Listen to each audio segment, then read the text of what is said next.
Bonjour à tous, très ravi de vous retrouver pour votre émission Ma Culture. Et oui, vous suivez la télévision C360, votre chaîne panafricaine. Aujourd'hui, nous allons dans l'univers des Boaba avec Monsieur Binabié à ma gauche et dans celui des Marca avec Monsieur David Dao à ma droite. Alors, messieurs, comment est-ce que vous allez? Très très bien. Ça va. Monsieur Dao, ça va bien? Oui, je vais bien, ça va. D'accord. Oui. Alors, nous allons entrer déjà de pieds joints dans votre émission Ma Culture avec la toute première rubrique, la longueur d'onde.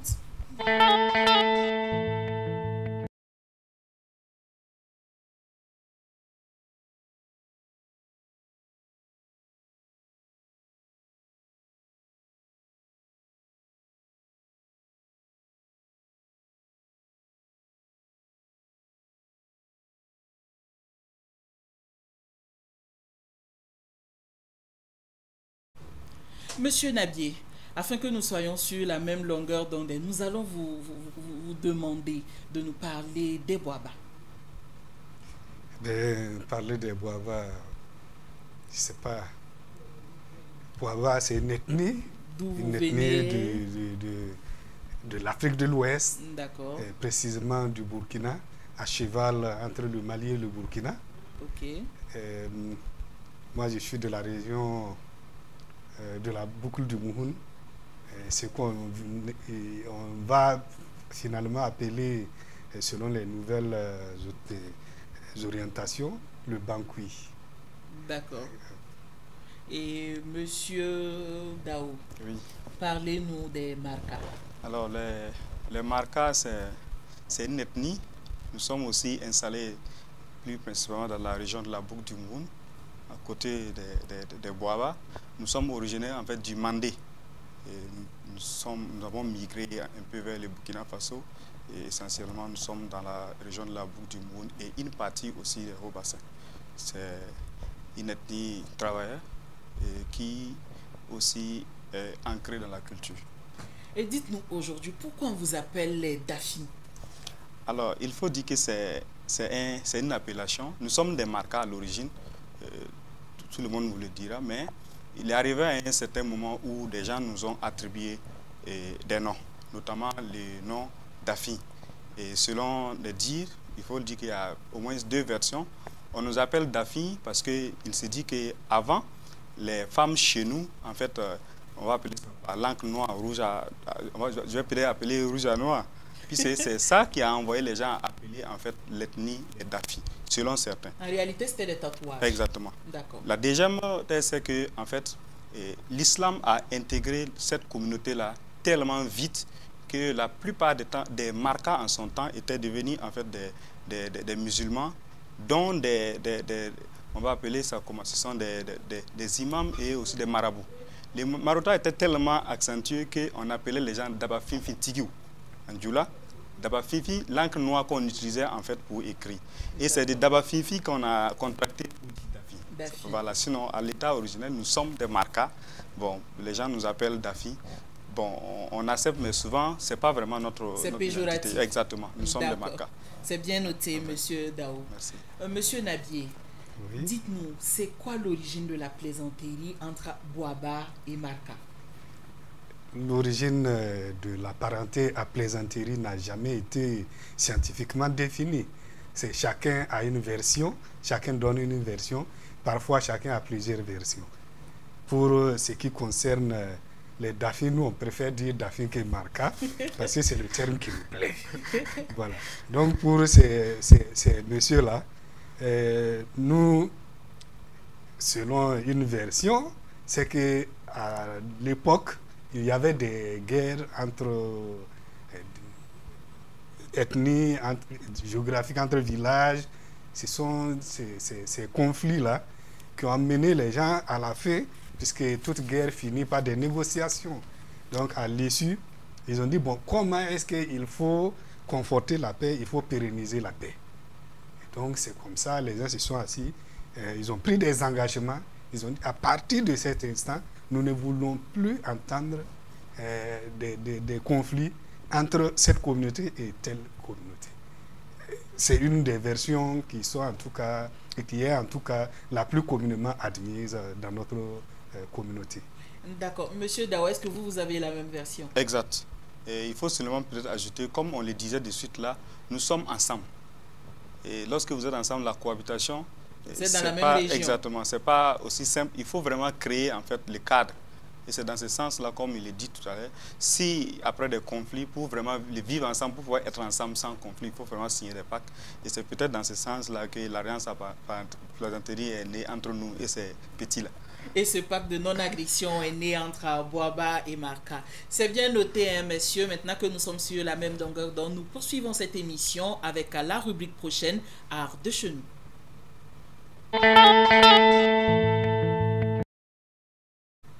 Et aujourd'hui, dans cette rubrique, nous allons parler du Tiaoun chez les Boaba. Et avant tout, hein, nous allons suivre cette petite vidéo et nous revenons ensuite pour en parler.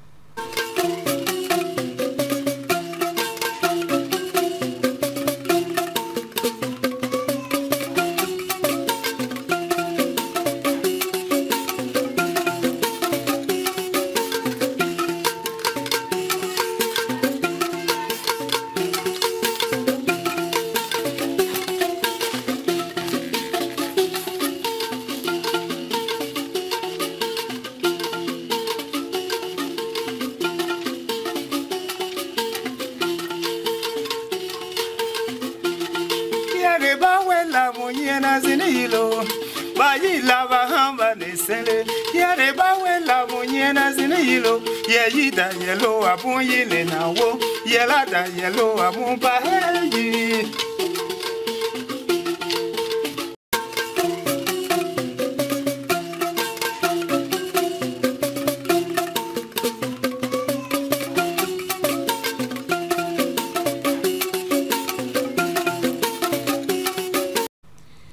Alors, c'était là un jeu du Tiaoun.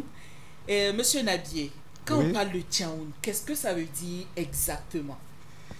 Alors déjà, vous parlez de Tiaoun, ça c'est une passion que vous êtes en train de piquer. Alors c'est ça le Tiaoun, c'est ça que nous appelons chez nous le Tiaoun. Et disons que c'est aussi un nom de famille chez les Boaba, D'accord. les Tiaoun. Et Voilà, qu'est-ce vous que ça avez- veut dire? Oh, ben, en toute honnêteté, moi, je n'ai jamais cherché à savoir ce que ça savoir. veut dire. Kiaou, on dit, c'est un instrument de musique, on a connu ça comme ça. C'est D'accord. comme balafon. C'est très difficile de trouver quelqu'un qui va te dire ça signifie exactement ceci. C'est ça, c'est ça. Voilà. Et est-ce que là, vous tenez l'instrument? Oui. Est-ce que vous pouvez le nous présenter? Alors, le kiaou, c'est un instrument fait à base de paille. Mais bien sûr, on le fait aussi, on le faisait aussi à base de bambou, de tige de bambou, également à base d'une autre tige que nous appelons dans notre parler boamou le fait. C'est une paille qui est beaucoup plus résistante que ce que vous avez. Ça là, c'est ce qu'on utilise pour faire les secours communément. Voilà, ça c'est pas résistant, mais par contre ça a un son très fin, très agréable à écouter. Alors les autres, c'est beaucoup plus résistant et c'est plus malléable et on peut vraiment beaucoup plus travailler avec ça par rapport à ça. Et ça, vous l'accordez tout de suite, il se désaccorde. Alors que les autres, dû au fait que c'est un peu grand, vous avez la possibilité de serrer ça un peu plus fort et vous accordez, ça tient un peu plus. Ça, avec le climat même, ça se désaccorde. Même si vous prenez l'avion avec ça, tout de suite, vous allez voir qu'avec la fraîcheur, vous allez voir que ça s'est désaccordé, vous allez accorder. Quand vous rentrez encore dans la chaleur, il faut réaccorder. Voilà. Donc c'est fait, donc vous avez en longueur, vous avez un ensemble de tiges, c'est 3-3, c'est des trios, et vous avez 13 trios, ce qui fait 39 bâtonnets. Et horizontalement, vous avez 2 par là, 5 ici, 4. Ok. Donc, on dirait que c'est sciemment fait. C'est sciemment fait pour que le son puisse être agréable à lui. C'est scientifiquement fait. D'accord. Parce que ce sont des calculs scientifiques qui sont faits. À l'origine, Et quand on veut conter l'histoire, on dit non, c'est des génies qui ont donné. Vous savez, toujours en Afrique, on dit génie. Quand c'est sur les blancs, ils disent que ce sont des anges. Voilà. Donc, chez nous, tout ce qui vient de chez nous, là, on fait tout pour trouver des mots pour abaisser. Voilà. Sinon, c'est comme ça, c'est un don. Les gens ont eu le don et puis ils ont fabriqué. Mais est-ce que chez vous, il y a des personnes habilitées exclusivement à fabriquer cet instrument? Personne habilitée, c'est celui qui a le don qui le fabrique, celui qui a l'inspiration qui le fabrique. Contrairement à certains autres instruments qui sont l'apanage des griots, cet instrument-là, il n'est pas joué par les griots. C'est joué par... bon, moi, par exemple, mon papa était un chasseur, il en fabriquait, il en jouait. Et beaucoup de ses amis venaient de temps en temps à la maison, ils jouaient souvent, jusqu'à l'aube des fois. Mais ça, c'est pour dire quoi? C'est un instrument qui n'est pas réservé au griot. Quoique le griot, il peut jouer ça aussi. Si un griot sait jouer, il peut jouer. D'accord. Par exemple, moi, dans mon village, il y a plein de griots, mais aucun griot ne joue ça, alors que moi, je le joue. Ok. Et quelle place occupe le tiaoun chez les Waba? Le tiaoun n'a pas de place sur le Waba. Ce n'est pas un instrument qu'on joue dans les funérailles. Ce n'est pas un instrument qu'on peut jouer au chant, lors des cultures comme le balafon, puisque son son n'est pas très fort. Il n'est pas sonorisé, donc c'est un peu difficile d'avoir ça dans des réjouissances populaires. Mais en revanche, pour jouer les chansons des contes, il est très efficace. Et le chasseur, c'est son compagnon fidèle. Un chasseur, quand il est là, il joue. Vous savez que les animaux, ils sont très sensibles au son de la musique. Donc ça, c'est quelque chose qui attire même les animaux sauvages quand le chasseur, il joue ça. Voilà. Et ça fait que, bon, même sa présence, ça dissimule même la présence de l'homme. Et en dehors de ça, il y a les mariages. On peut jouer ça lors des mariages. Et il y a certaines danses telles que des danses qui pratiquement n'existent plus dans le Boitou. Il y a une danse, par exemple, vers des Dougous, ils appellent ça Yenye. En son temps, on pouvait jouer ça avec ça. Et il y a une danse de ce que nous appelons Hinyoro. Hinyoro, c'est la danse des femmes avec la tête. Alors, il y a une manière de jouer, de danser ça avec le tiaoun. D'accord. Maintenant, on voit que cet instrument est vulgarisé aujourd'hui sur la scène musicale. Ça va même au-delà de nos frontières. Qu'est-ce qui est entrepris aujourd'hui pour transmettre ce savoir culturel-là à la jeune génération? Bien, vous parlez de vulgarisation, mais pas à mon goût. Parce que pour vous, ce n'est pas assez. On n'a même pas atteint le stade de vulgarisation, selon moi. D'accord. Parce que quand j'étais petit, je voyais beaucoup de gens jouer ça. Je voyais même, c'est les Mossi, les gens jouaient ça aussi. En zone Gourmanché aussi, au Goulmou, j'ai vu ça aussi. Mais aujourd'hui, quand vous voyez, le tiaoun connaît un recul. Donc pour moi, il y a un travail de fond que nous devrions faire pour non seulement sauvegarder cet instrument, mais surtout le promouvoir. Bien sûr, on dira que Bakary Dambélé qui est la référence, on dira Samboué Jean-Bernard qui fut une référence. On va citer les Séni Bernard, on va citer les Willow, mais tout ça là c'est bien, mais ce n'est pas assez à mon goût. Et il faudrait que nous en fassions encore plus.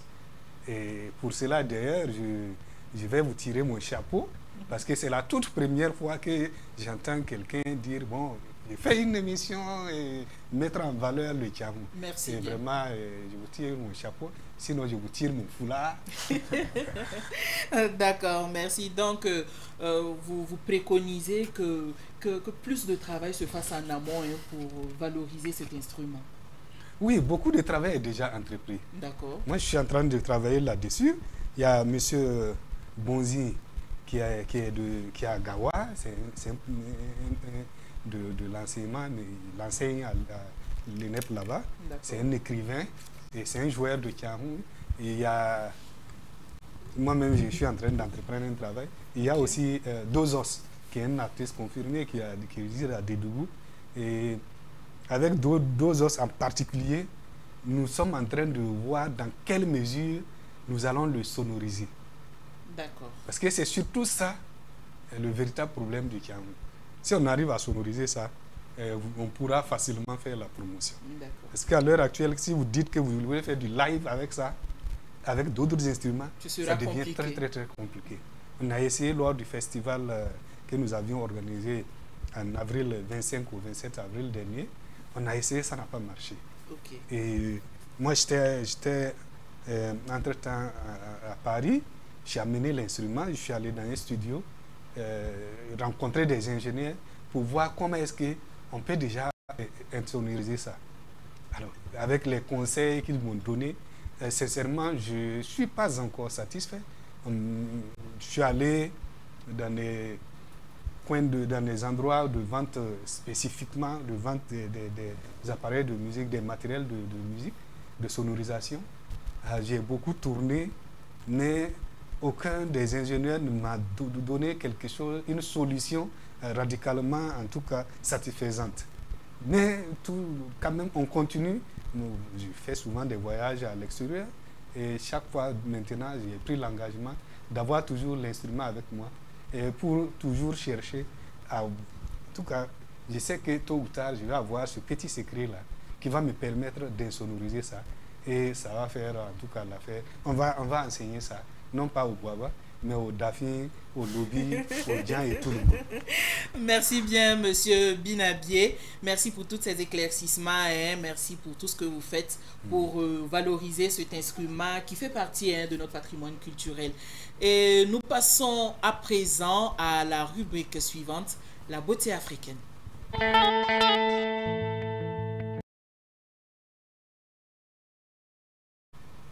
Et pour la beauté africaine, avant d'en parler, nous allons suivre une musique et après, vous nous direz qui c'est. La régie, s'il vous plaît.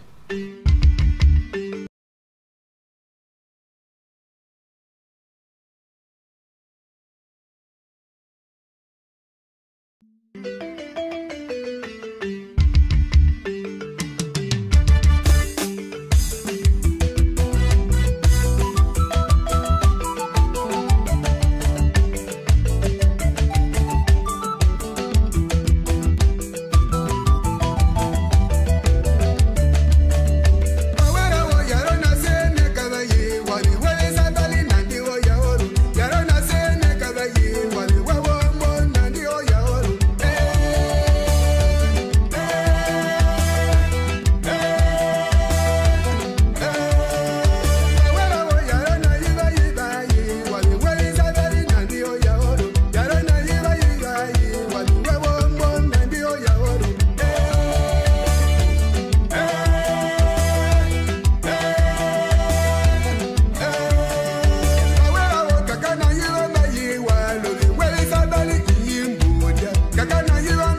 bien, vous l'aurez deviné, c'était Binabié, notre invité de ce matin. Merci, monsieur Binabié, pour ce joyau, parce que c'est une musique très dansante qui a bercé l'enfance de pas mal de personnes.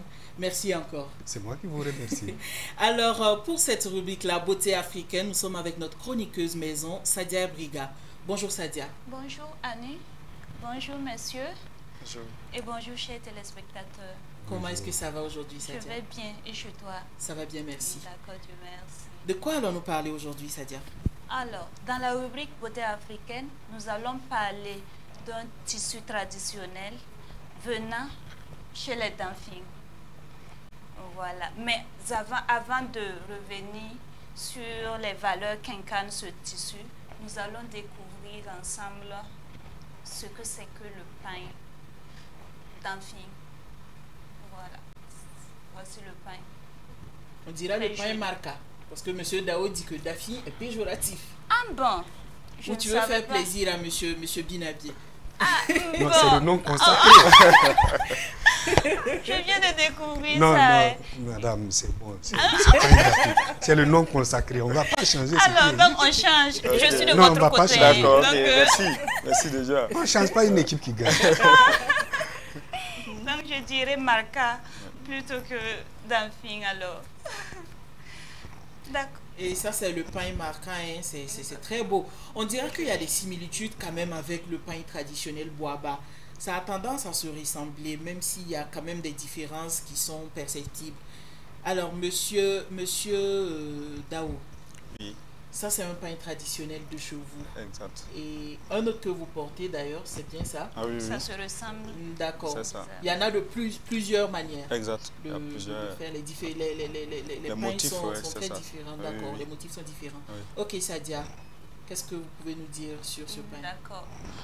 Ce que je peux dire, c'est que le pain traditionnel Marca, au lieu de Danfing, est un tissu teinté à partir de fibres naturelles qui incarne des valeurs profondes liées à l'identité, au savoir-faire ancestral, au respect de la nature chez les Marca. Il est un symbole de fierté, de féminité et de liens sociaux forts, témoignant de l'histoire et des traditions de ce peuple. Donc, voici quelques valeurs principales incarnées par le pain marca. Donc, tout d'abord, nous avons l'identité et l'appartenance. Donc, on peut dire que le pain Danfing est un marqueur identitaire fort, reliant les individus à leur communauté et à leur culture. Il y a également son savoir-faire et sa transmission. Sa fabrication, souvent artisanale, témoigne d'un savoir-faire ancestral et d'une transmission de génération en génération. On a également le respect de la nature. L'utilisation de matières premières naturelles et le processus de teinture respectueux de l'environnement soulignent l'importance du lien entre le peuple marca et la nature. On a aussi la fierté et l'esthétisme. Le pain marca est aussi une expression de beauté, de l'esthétisme reflétant le soin et l'attention portée à sa réalisation. Comme avant-dernière valeur, nous avons le rôle social et féminin. Le pain marca est souvent associé aux femmes qui jouent un rôle central dans sa fabrication et son utilisation, symbolisant ainsi la féminité et les liens sociaux au sein de la communauté. Donc, dernière valeur, nous avons la célébration et les festivités. Le pain marca est également porté lors de cérémonies, de festivités, renforçant ainsi son rôle dans la célébration des événements marquants de la vie. Donc, en résumé, nous pouvons dire que le pain marca plutôt est bien plus qu'un simple vêtement. Il est un vecteur de sens, de valeur et d'identité pour le peuple marca. Donc, Annie, voici ce que je pouvais dire sur le pain traditionnel marca. Je sais pas. Merci Sadia Ibriga. Monsieur Dao, Oui. en quoi est-ce que ce pain se distingue des autres pains burkinabés? Alors, tout est dit, hein. Elle l'a détaillé, mais ce que je voulais peut-être préciser, en temps, elle parlait en fait de la teinture. Il faut dire qu'à l'origine, en fait, ce sont des vers de soie qu'ils font en fait.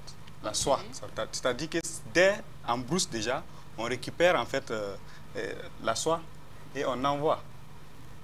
C'est original en fait et c'est original. C'est pas que on teint après, non. C'est parce que actuellement avec tout ce qu'on sait avec les insecticides, tout ce qu'on utilise en brousse, on n'arrive plus vraiment à trouver en fait cette soie-là en quantité pour nous permettre de faire ce qui est vraiment naturel. C'est ce qui a envoyé en fait les gens à utiliser le coton. Qu'on essaie en fait de tisser. Chez nous, il y a des gens, des artisans. Le marca, c'est aussi celui-là qui sait vraiment faire beaucoup de choses avec la main. On va dire ça comme ça. Donc du coup, on arrive à transformer ça et tisser pour faire le pain. Sinon, à l'origine, c'était pas que, quand on dit les tontons, chez nous on appelle les tontons, tontons fanny, tontons pont, c'est comme ça. C'est qu'on récupère en fait au champ avec ses verres pour en fait travailler. D'accord. Est-ce qu'il y a une différence entre le pain traditionnel porté par les femmes et celui porté par les hommes, où tout le monde peut porter n'importe quel pain? Il faut dire que chez nous, en fait, c'est peut-être les motifs qui différencient. D'accord. Voilà. Et chaque pain a son nom. On verra un pain qu'on va appeler bâton tiban. Bon, la vallée de la maman ne se tarit jamais. Il y a des pains, on dit temenidaï. Ça veut dire, comme on le passe, quoi. Voilà. Chaque pain chez nous a son nom. Et on ne dit pas, il faut que les anciens portent ça, les jeunes, non, non. Mais sinon, comme, par exemple, moi j'ai fait ça, c'est peut-être parce que je suis jeune, mais un vieillard, peut-être de 70 ans, va préférer un boubou. Mais si c'est bâton ruban comme ça reste bâton ruban. Mais c'est la manière peut-être de coudre qui peut différencier. Et selon que c'est un jeune, une personne âgée, ça peut différencier au niveau de la couture. Mais les motifs restent et les noms restent. Et tout le monde peut porter. Mais qu'est-ce qui est fait pour revenir en fait à l'origine même de la fabrication de ce pain-là? Est-ce qu'il y a des démarches qui sont entreprises pour revenir aux fondamentaux? Peut-être avant même de parler de ça, je dirais que la promotion actuellement fait qu'on est obligé d'aller à la source. Parce que vous verrez rarement un événement chez nous, les marcas, où les gens ne sont pas habillés en pain tuntum.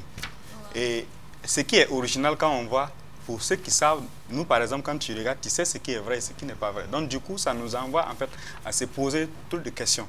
Qu'est-ce qu'on doit faire pour vraiment porter les vrais? Et ça nous permet de partir en fait chercher à comprendre. Et actuellement, nous sommes sur un projet avec l'association d'Afina Lonco International, qui est une association qui veille pour la promotion surtout de la culture. Et là, on est en train de travailler pour réellement revenir à la source, chercher à comprendre qu'est-ce qu'on doit faire pour que ce qui se faisait au début reste. Et pour ça, comme je le disais, il n'y a plus de verres comme ça, ça n'existe pas, parce que c'est nous avons contribué à les discipliner, à les tuer, je vais le dire.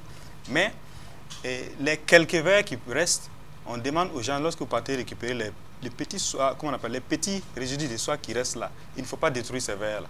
Parce que c'est ce qui a envoyé en fait les gens à laisser abandonner, parce que la demande elle est forte, et à tisser.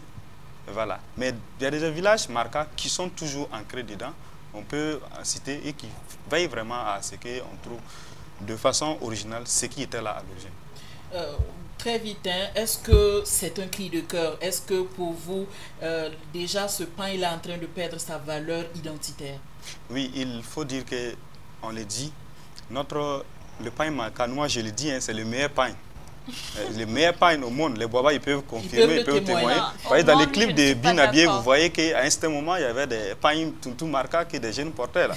Donc c'est vraiment un pain qui est joli. Et vu que beaucoup de gens s'identifient, et comme elle a dit de suite là, c'est notre culture, c'est notre identité. Travailler à valoriser ça, c'est très important. C'est urgent et c'est même imminent. Merci bien, Monsieur Dao. Nous sommes quasiment à la fin de l'émission.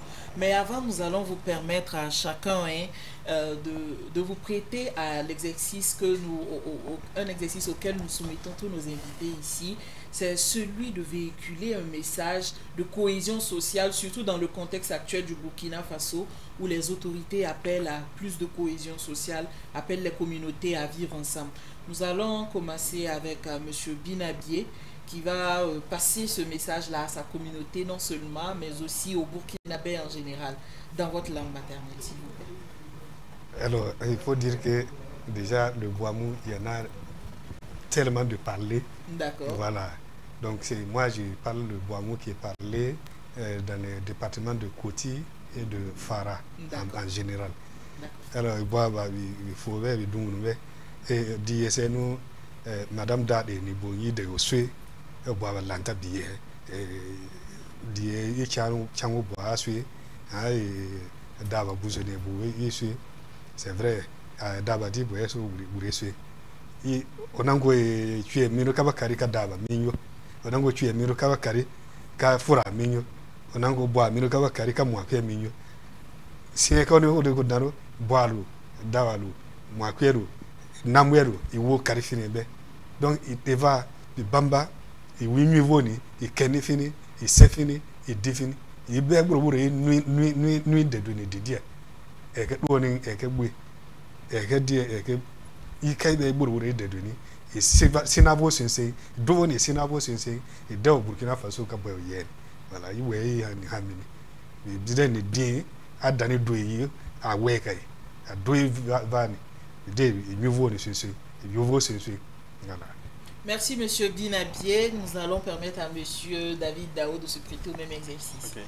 Ambado mekado ambao na mpao zamano semi-kansisa envers quand on a loin 5 ans à un bout de qui mine qui commune mini ben commune mi qui anyora faut en yere ka ban kanche ma yan boom na tranyo net alla bo o bagoye am mi fo am bawo na pawo a minu nyewo mowe a sawo ya ka shaka ben chema commune voie commune mosi commune somo commune fly envers Burkina Beba awa en very soko chimoy don an kwara nyoma a ben chema mo ko di shabo zo ko ka bo gan ko ira kana ko do fo nan takarama ou bien kana ko do lankampara wa bere ko vey wakasiminoura na ma ben egwe don an kianoka avenki. Merci bien Monsieur Dao. Nous sommes à la fin de cette émission. Malheureusement, ma culture prend fin et nous vous disons merci d'être venu, d'avoir accepté notre invitation. Les portes de la C360 sont grandement ouvertes. Vous pouvez venir quand vous voulez. Merci. Et à vous, fidèles téléspectateurs, c'est tout pour ma culture d'aujourd'hui. Nous vous donnons rendez-vous la semaine en 16 pour un nouveau numéro. D'ici là, portez-vous bien.